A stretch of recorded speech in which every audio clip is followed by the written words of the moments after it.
We have some courts that have morning shifts and afternoon shifts. At least for now, we have that one.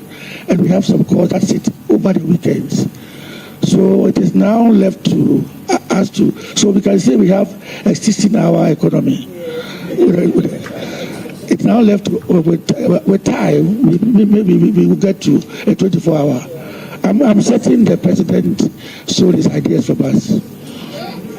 Thank you very much. Honorable Shaibu, do you have any further question or a follow-up on this question? Thank you, Chairman. A further question, not a follow-up. Yeah. That is your question number 2. My Lord, let's stay within justice delivery. A very important aspect of how we live. Cases on appeal.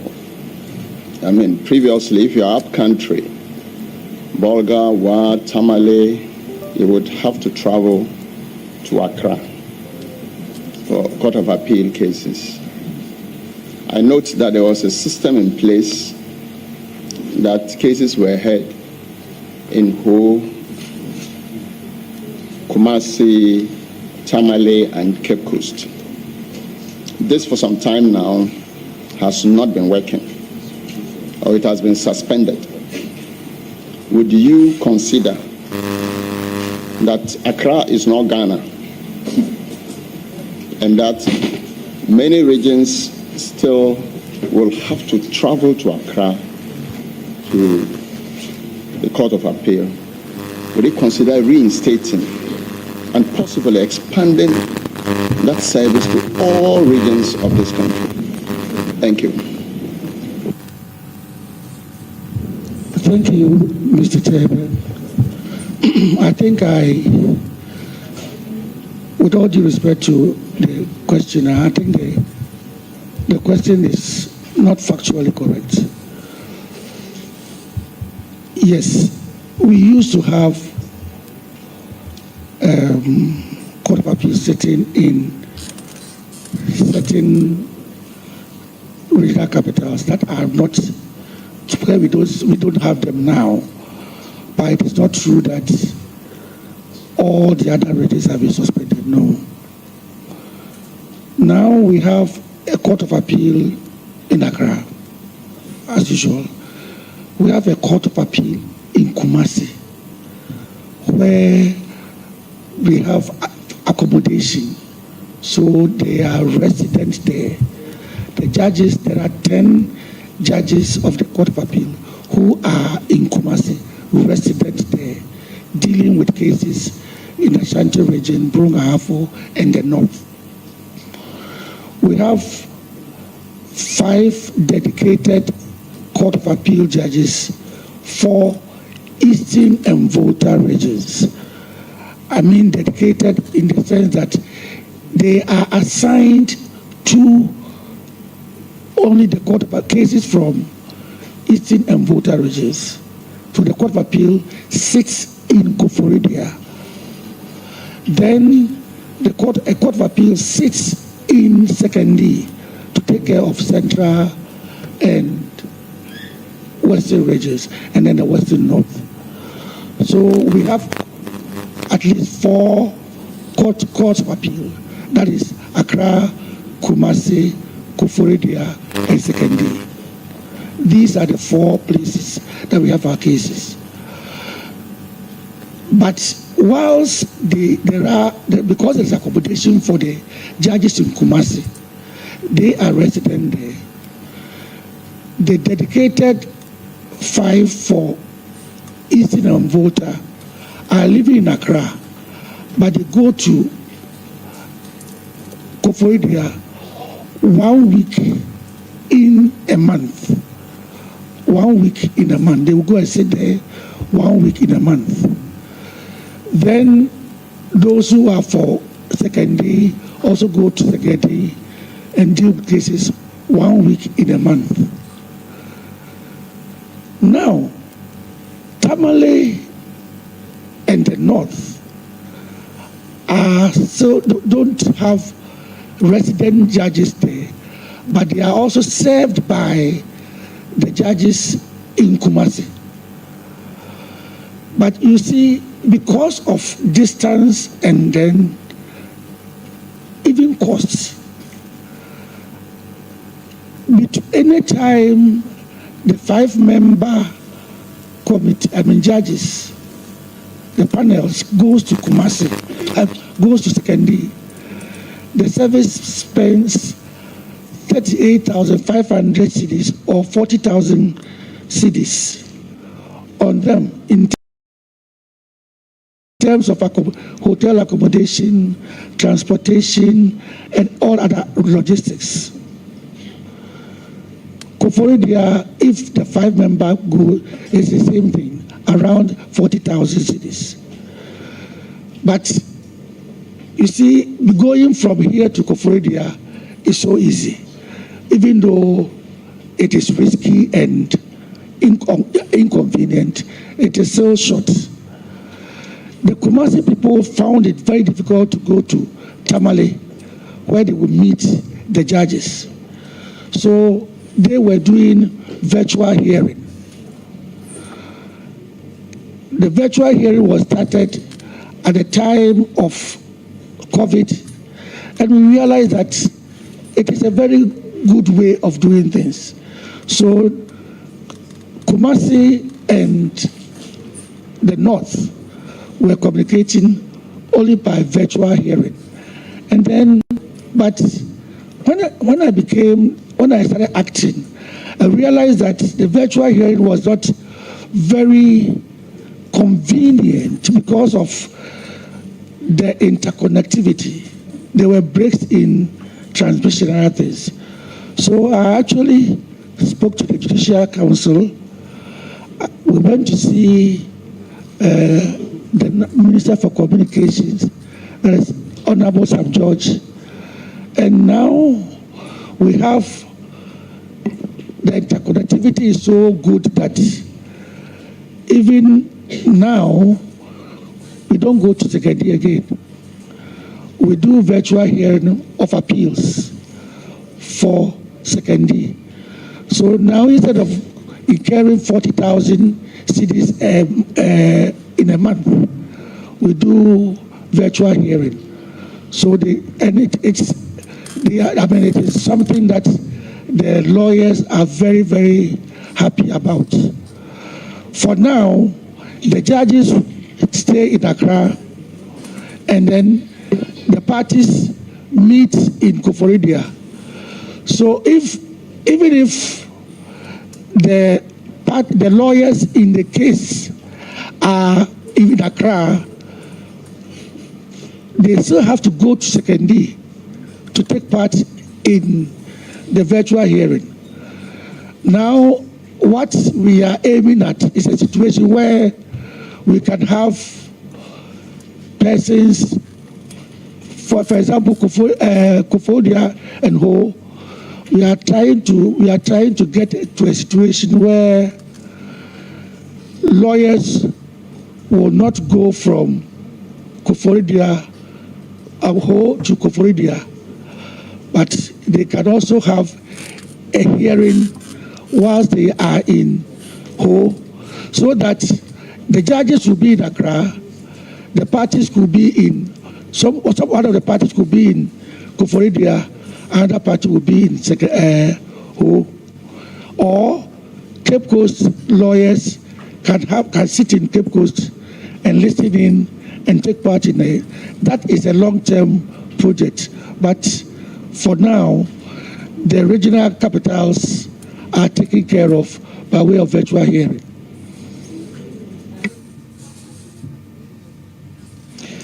Any further question? Yes, Chairman. Please do. I see my Lord is getting into virtual stuff. So let's move on to empaneling of judges at the Supreme Court. First of all, what goes into the thinking when you are empaneling judges? And given that the human element of it raises some questions, would you consider looking at an automated system of empaneling judges at the Supreme Court? Thank you. Yes, my lord. Thank you, Honorable Chair. Empaneling creates a lot of anxieties among people. There are lots and lots of people suspicious about for judge shopping, persons who are, some judges are not empaneled and other things. I think to get rid of such suspicions, we should be able to consider AI to do that. I am not very AI, but I know that those who know about AI tells me that if you are able to feed the computer or AI with information about judges, their philosophies and everything, the AI should be able to do empaneling based upon the things that we have fed it with. But, and I think it is done elsewhere, so we can try it. But what actually goes into the used to go, I wouldn't be able to say for some time now what. But when I joined the bench, when I joined the Supreme Court bench, we were about 16. And then when at the Supreme Court, we know everything is based upon seniority. We have persons we refer to as seniors. Then we have the middle, and we find the juniors. There is no derogatory. None of the words is complimentary or derogatory. It only shows when a person was appointed. So I will be the most senior. It doesn't mean I'm the best. Somebody may be the most junior because he was appointed to the Supreme Court only yesterday. But that is how we had this classification. So any case, we had the seniors. So any case that we wanted to empanel, you find one senior. Since we sit in panels of 5, we have a senior, we have 2 middle, and 2 juniors. And that makes a panel. And it was done randomly. There were situations where if we are sitting in 7 and we want to believe that this is a matter that we should get the seniors to sit on, then it is that can also be done. I remember in the 2013 election petition, the empaneling was done in such a way that the Chief Justice opted not to sit on it. Justice Datiba had only 4 months to go on retirement.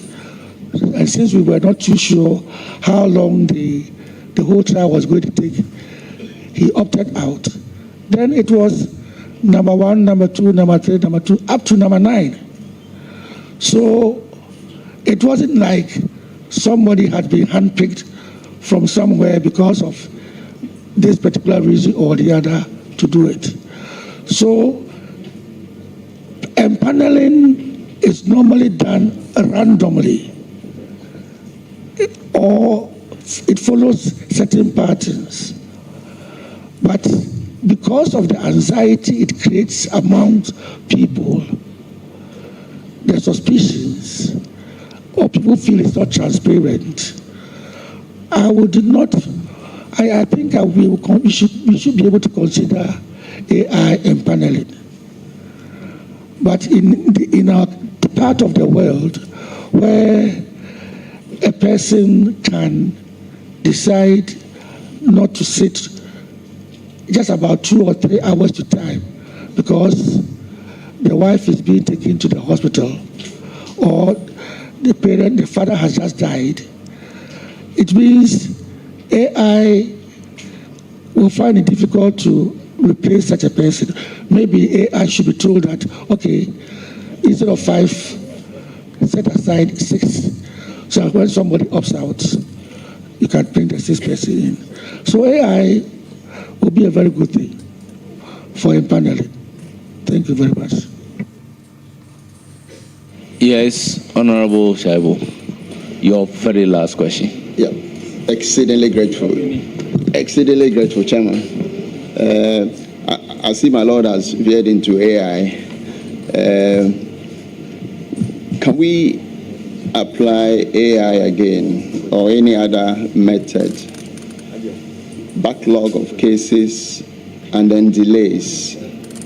What concrete steps and time-bound steps would you want to employ to deal with backlog of cases that are hanging and speedy trials?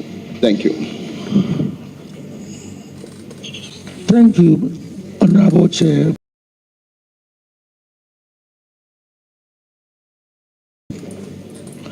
I think to tackle the backlog, to find a way of clearing the backlog, we must first identify what causes the backlog and then the delays. In the first place, litigation, courtroom litigation the volume has increased. Whether we like it or not, now people litigate practically over everything. In the years gone by, I'm sure if you took my picture and you displayed it in your newspaper, and so I'll be very, very happy if somebody came and said, Daddy, I saw your picture somewhere. I mean, I will see it as even you promoting me. But I'm certain that if you displayed my picture in your anywhere else, maybe even in your house, and without my permission, I will sue you. So now people sue practically over everything. Intellectual property and everything. So the courts are inundated. That is number one. We've tried to solve that problem by opening more courts. But the more courts that are opened, the more the litigation comes up. Some time ago, we had courts up to Medina. From Medina, you could only go to another court on the mountains. Then we realized that we have to have a court at Adenta to take care of that enclave. Now, courts in Adenta have more cases than courts in the law court complex. The threshold for every court should be about 250 cases. At the last count, the High Court 1 in Adenta had 849 cases for one court. So the cases are many. There are more cases. So it doesn't matter how hard you work. You find you deal with one case and 2 more cases are added. Then we have situations which I will refer to as institutional. CI 47 was actually passed in 2004. Those of us who were practicing using the older version of the rules, and that was LN 140A of 1948 or 1950, 1960, 1954, LN 140A of 1954. Between 1954 and 2004, when the new CI 47 came, lawyers were always referring to the White Book of London, of England, which had undergone several editions. But we still had our LN 140 of 1954.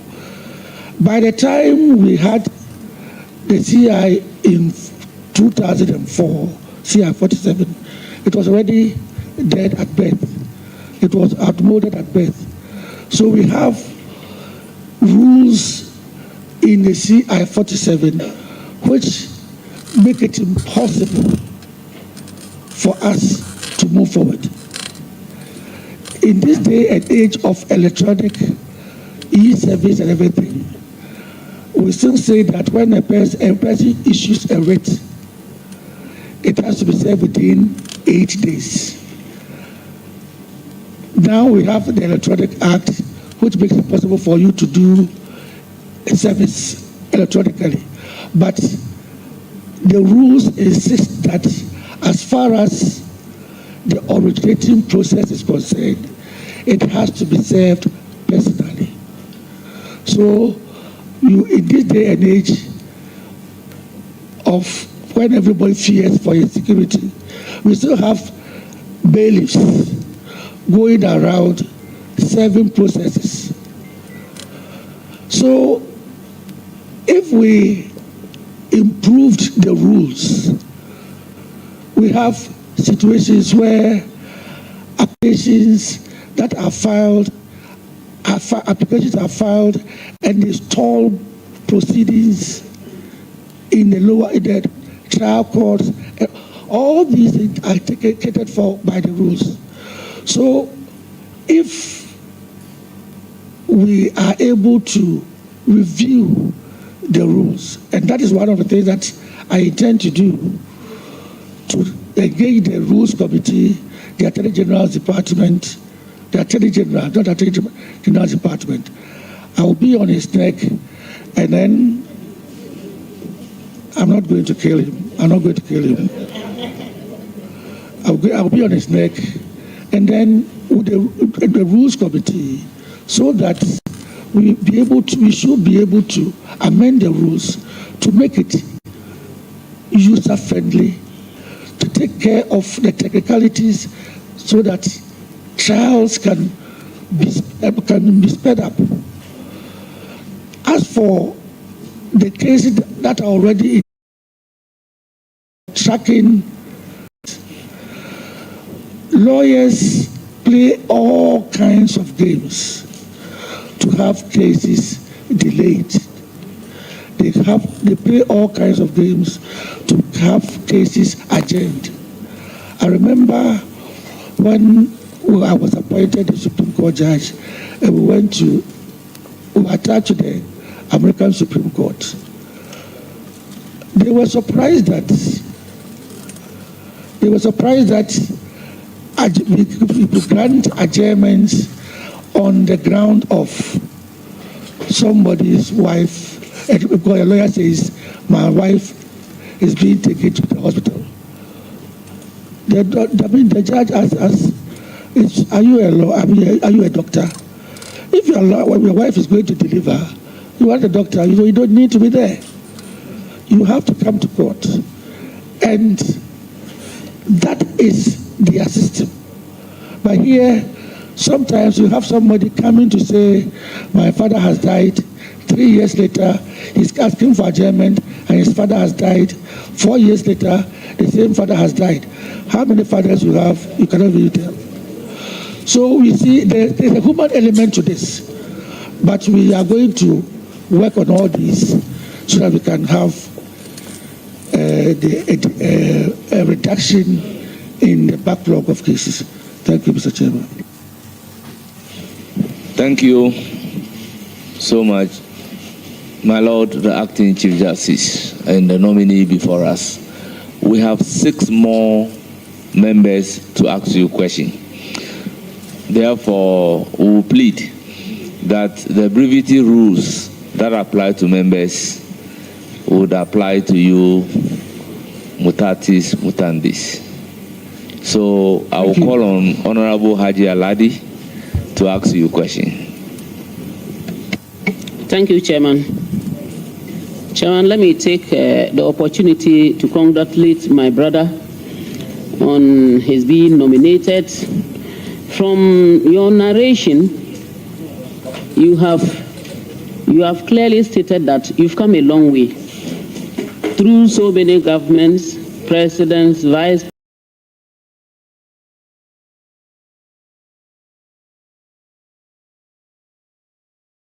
presidents, and what have you.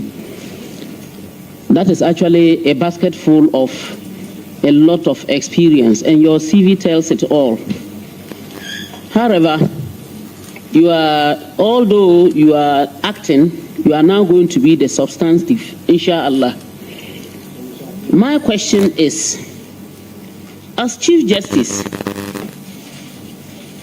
you will preside over a Supreme Court with diverse personalities and differing judicial philosophies.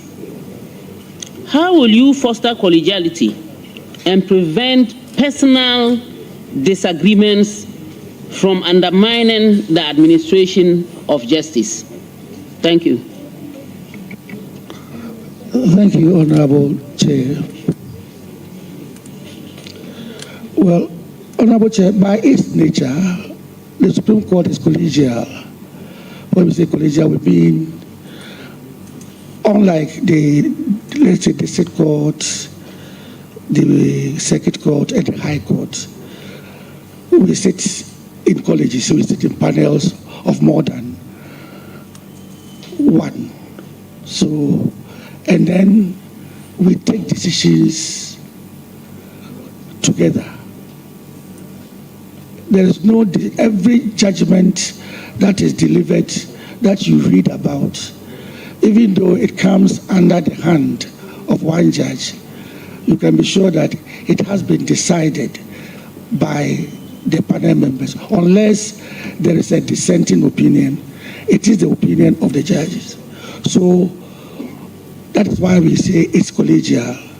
We go into a college, we call a conclave, and then we come up with decisions. You are right.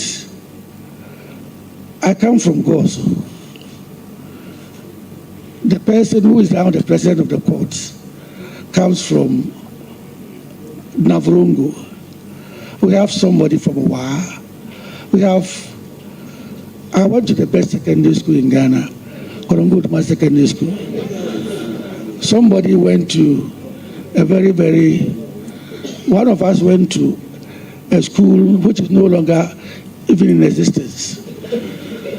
Sir Dennis went to a school which at the time was a mixed school.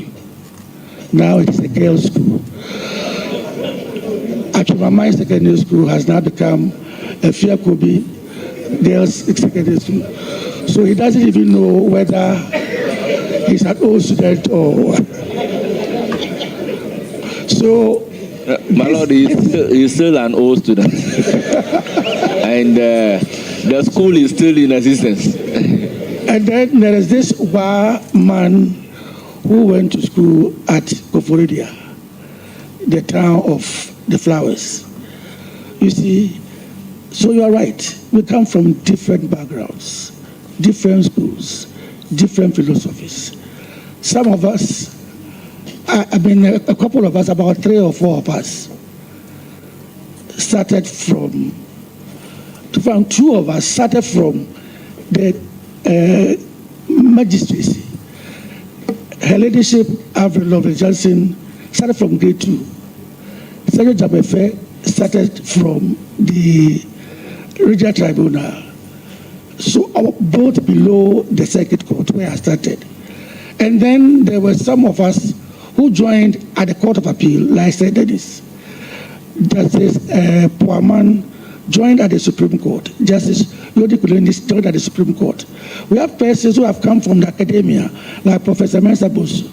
So we have different philosophies. This is the Supreme Court. And so when you have all these people with different backgrounds having to come together and then agree on something, even with all due respect, you see how lawyers agree or disagree.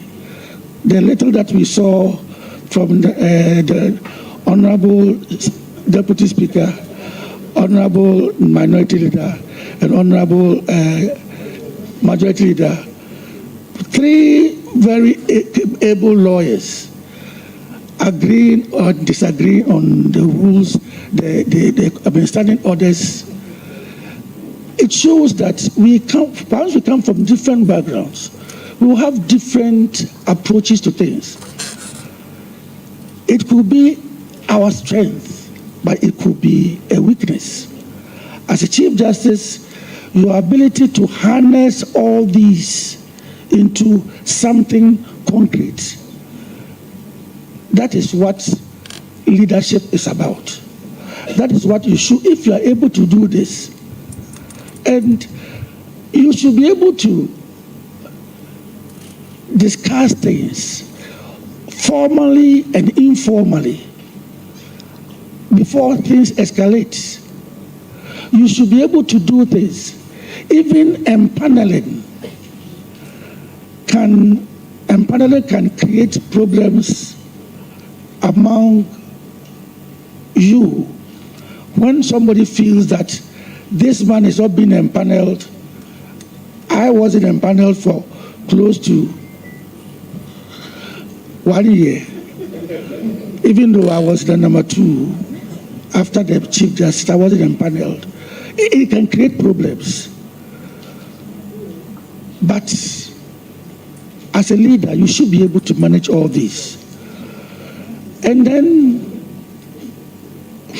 you should be able to manage all this. And even though I'm talking about collegiality and then the need to have a consensus, that should not be the final thing. You should be able to encourage parties, judges, to air their views. Dissent should be encouraged. It is always better to have a consensus on everything. But if you can't have a consensus, you should be able to, if somebody says, I'm going to write a dissenting opinion, you should be able to write a dissenting opinion. You should be able to encourage the person to write a dissenting opinion. It is a way of fostering unity amongst yourselves. And fortunately, again, having been here for so long and having been here, having dealt with all the members of the Supreme Court bench now, I happen to have personal relationship with every one of them. Every one of them. Those who used to appear before me when I was a High Court judge, like Justice Lodi Kulendi, Justice Puaman, they used to appear before me when I was a High Court judge. Justice Dennis used to appear before me when I was a Circuit Court judge, and he was a lawyer in Kumasi. And then Justice Ajay Frupong was a junior to my very, very, very, very good friend called O2SL, who has passed on.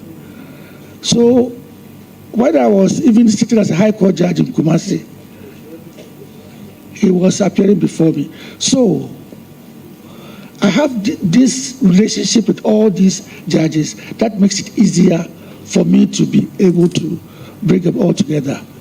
So I will be able to do that. Thank you. Thank you, Honorable Hajaladi. You have a further question? Yes, please, Mr. Chairman. Please do. Mr. Chairman, there is a very big issue that is worrying a lot of us when it comes to getting maybe people who are brought before the courts so that the judges can handle them very fast. Cases are not taken up very fast. So because of that, you find our prisons choked with a lot of people, some even just because they have stolen a bunch of banana on remand. You simply can't understand. And if you look at them, when people show you such pictures, it's horrifying.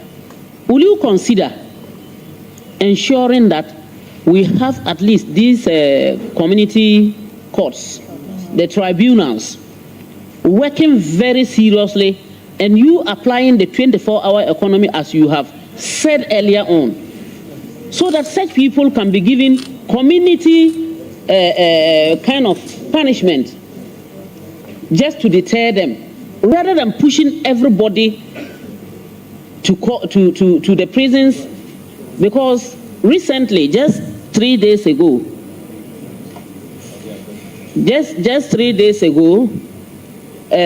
I got a message that someone went to court and then was told that the judge had put to bed, so she was not in court. Now, when is she going to come out, let alone to look at it? And I don't know whether it will be passed on to another judge or that case has to wait. So will you consider ensuring that the tribunals come up basically at all the best places that you can think of, so that such cases would be handled or fast-tracked? Thank you. Yes, my Lord, your response.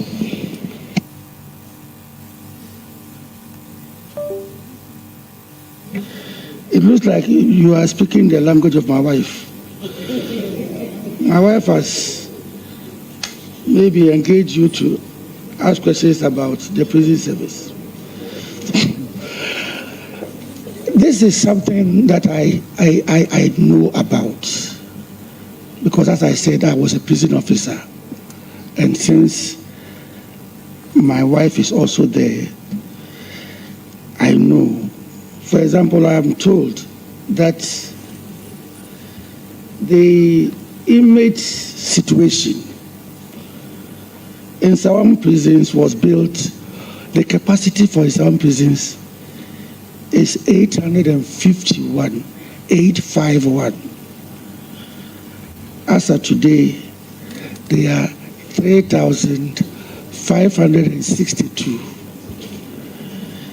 A variance of 2,711. Kumasi male prisons was built for 416 persons. As of today, there are 1,727. And this is replicated all over. The prisons are choked. The prisons are choked. Remand prisoners, I mean, it is a bother. And one of the causes of the prisons getting choked is people being remanded, and sometimes indiscriminately. That is why, and then there are also some, as you said, who have committed minor offenses, who shouldn't be there, but they are there. So I think that it was particularly for these minor offenders that the Justice for All program was introduced. And for some time now, maybe because of the turbulence, this year they have not actually even sat. It is something that I want to reignite, revamp it, so that we can have the Justice for All back on the road, so we can get rid of some of these persons. But apart from saying this, I also want to say that, Honorable, there are some people in the prisons who have been granted bail, actually. They have been granted bail, but they are still there because they can't meet the bail conditions. And not that the bail conditions are too high. Sometimes they are too high. But in most cases, they are not. In so many cases, they are not. And so you find somebody in prison, somebody on remand, who has been on remand for 5 years, 3 years, 4 years, 5 years, and those of us outside will say, hey, if this man had even pleaded guilty and he had been convicted, he would have spent only 3 years. But because he pleaded not guilty, he is on remand, and his case is not being tried, and he has spent 5 years. But that is not the fault of the judge.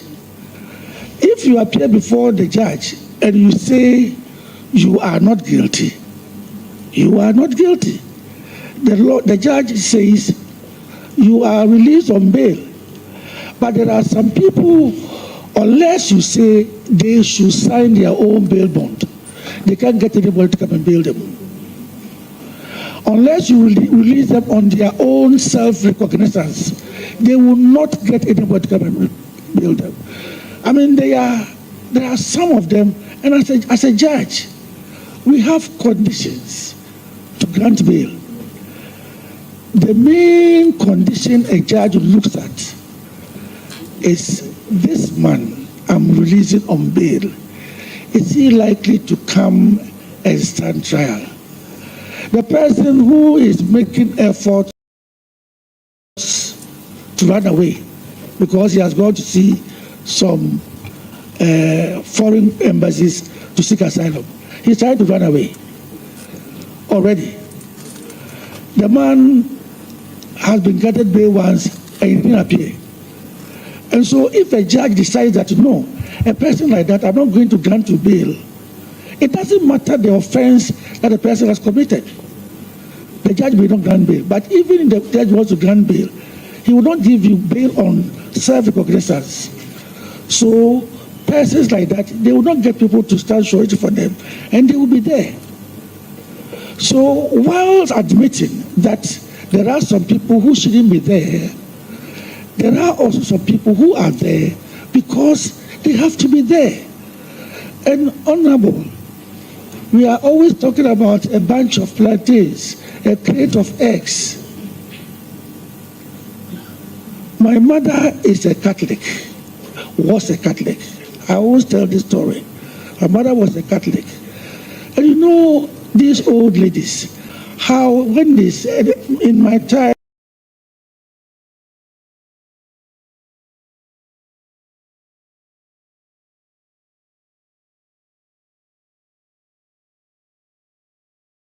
the Catholic priest was a white. Every day my mother passed by him to go to the farm. Now, 1 year on, it is time for harvest. My mother wants to go and harvest the plantain to come and give to the reverend minister, the white priest, who speaks Latin. And then this young man has gone there. And you know, when they go there, they don't cut the plantain. They move it from the top. So my mother will walk all the way to the place before realizing that the plantain has been harvested. We sit in Accra here. When a magistrate at Gosu decides to send the boy to prison for 3 years, we sit in Accra here and say the man stole only a bunch of plantains. Do you know what it means what a bunch of plantain means to my mother? It's like stealing your car. You see? So, I mean, there are so many reasons. The magistrates and the judge, they are trained. They have this, the sentencing guidelines. They have them. But sometimes they have to go beyond it. In my youthful days, I gave somebody 70 years. Atayi, I gave him 70 years. And what I told myself was that if Atayi was given 30 years and he comes back, my family will be the first family he will attack. So by the time he comes back after 70 years, I'll be dead and gone. So you see, then we are thinking about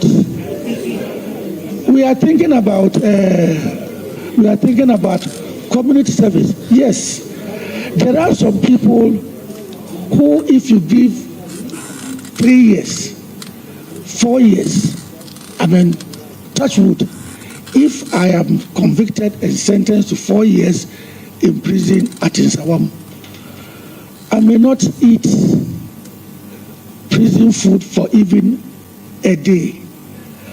I will have some people bring food to me.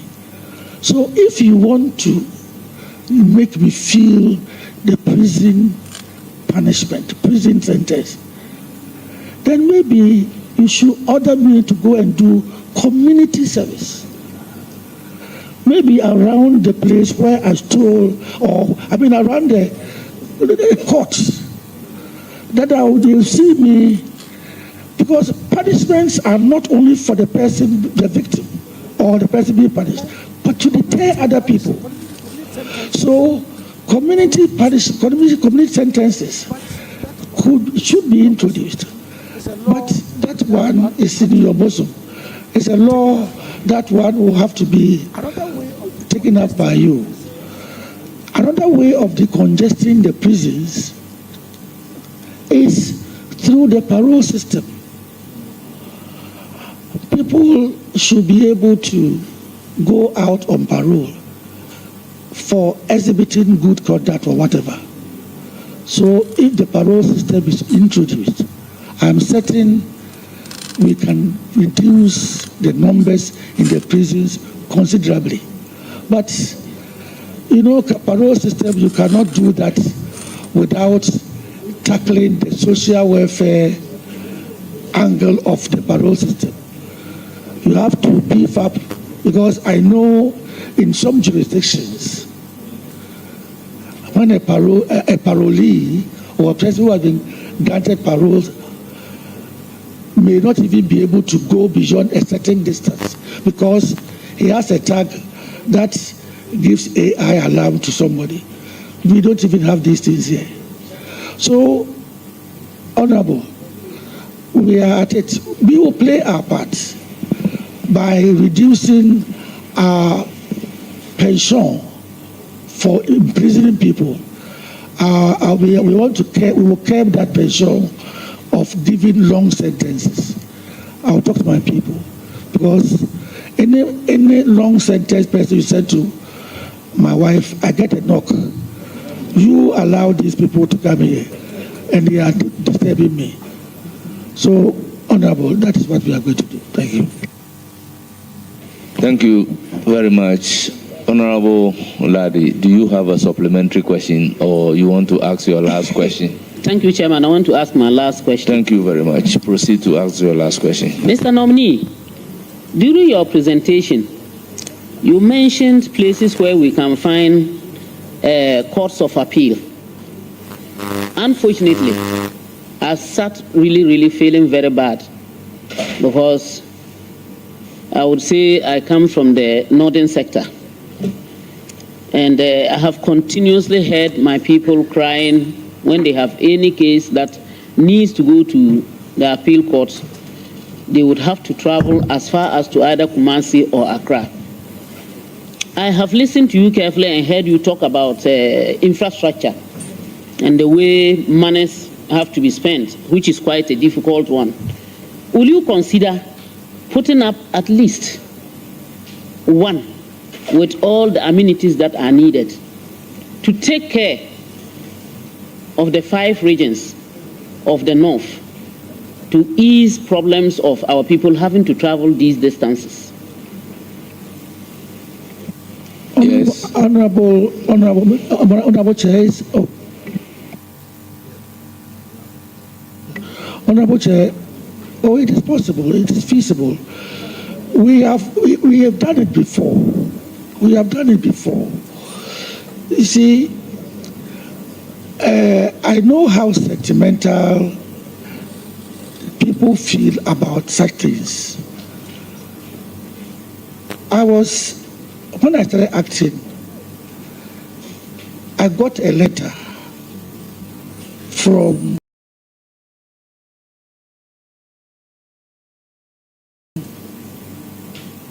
a community, and they said they wanted, it was written so beautifully, they wanted a district court. So I gave it to the court's services manager to advise me. And you know what? He came up with the fact that the community they are talking about, they are 500 people. 500 people. And then he mentioned the various courts that are close by. And we found that almost all those courts have cases no more than 10 a day. Sometimes the whole week. It is not, when we tried the Court of Appeal in Tamale, we realized that all the cases could be heard within a matter of 2 months. All the cases. So it is just not feasible having 5 judges stationed at Tamale to take care of the north. It is not just because the number of cases that come from the various regions put together is not up to much. So to prevent this situation where lawyers and parties will be coming to Kumasi or Accra, that is why we are introducing the virtual, so that they will be meeting in Tamale. The lawyers don't need to, with virtual hearing, the lawyers don't need to move at all. They have to be in Tamale. So, as I said, if you have a case which is being handled by a lawyer from Kumasi, for now, the lawyer will have to travel to Tamale to go and be in the Tamale courtroom where the virtual takes place. But as I said, we are working at it. In a matter of time, we have find ourselves in a situation where some of the parties and the lawyers can be in Tamale courtroom, whilst some other lawyers will be in Kumasi and they will be hearing cases. This is done. When international arbitration takes place, people hardly travel from here to London for international arbitration. They do virtual hearing. So that is what, if it becomes necessary for us to station judges permanently in Tamale like we have done in Kumasi, we will do that. But Honorable, you have to help us get accommodation for them.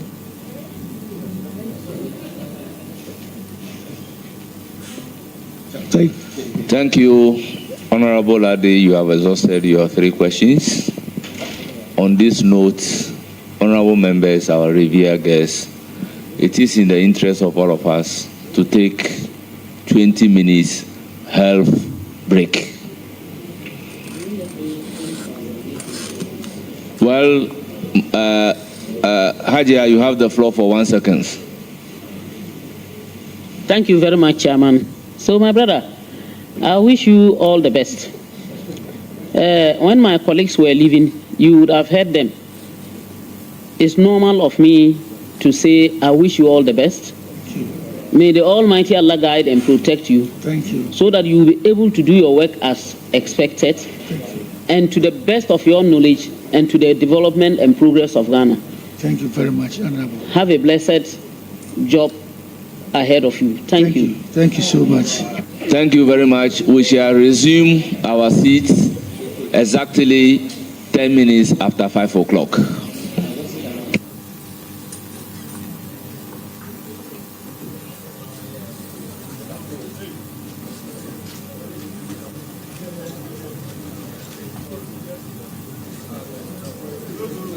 Sitting on